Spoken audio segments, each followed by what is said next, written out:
La présidente, je vais tout de suite rassurer l'oratrice précédente. Pour notre part, on sera très consensuel sur ce texte parce qu'on avait plutôt la crainte que ce soit le groupe majoritaire qui veuille profiter de l'occasion de ce texte pour en rajouter sur certains sujets, parce qu'il s'agit d'abord et avant tout d'une disposition technique qui vient sécuriser des outils auxquels nous tenons beaucoup, des outils que nous connaissons bien dans les territoires, que sont les différentes entreprises publiques locales, qui ont, elles déjà eu beaucoup à évoluer, du fait notamment du droit européen, du droit de la concurrence européen, et que nous sommes attachés à ces outils qui permettent à la fois, dans beaucoup de territoires, à des politiques publiques de répondre à une carence d'initiatives privées.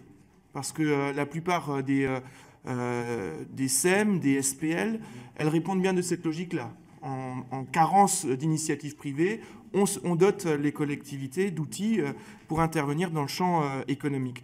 Ou bien de volonté de maîtriser des stratégies d'aménagement, des stratégies de services publics qui, d'un territoire à l'autre, ne sont pas forcément les mêmes, mais pour le développement de ces territoires sont essentiels.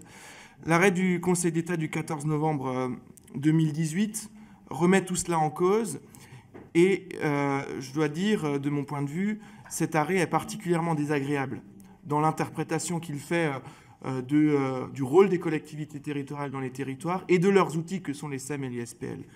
C'est une lecture du Conseil d'État qui considère une forme d'irresponsabilité des collectivités territoriales. Je trouve que c'est assez désagréable pour les responsables publics que nous sommes. J'entends qu'on puisse se poser des questions de droit de pure forme sur des questions de tutelle ou d'exercice de compétences qui ne seraient pas celles de la collectivité.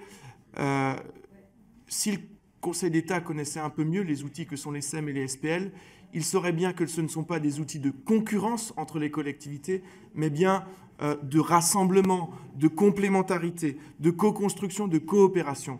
Et c'est bien, cet arrêt vient bien démontrer une méconnaissance de la réalité de ce que sont ces outils au service du territoire.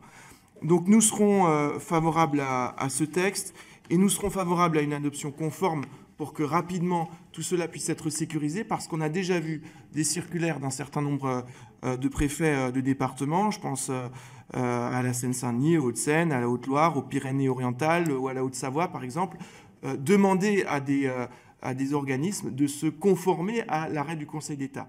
Donc il faut qu'on agisse vite pour permettre à ces outils, au service de nos concitoyens et au service du développement de nos territoires, de continuer leur travail.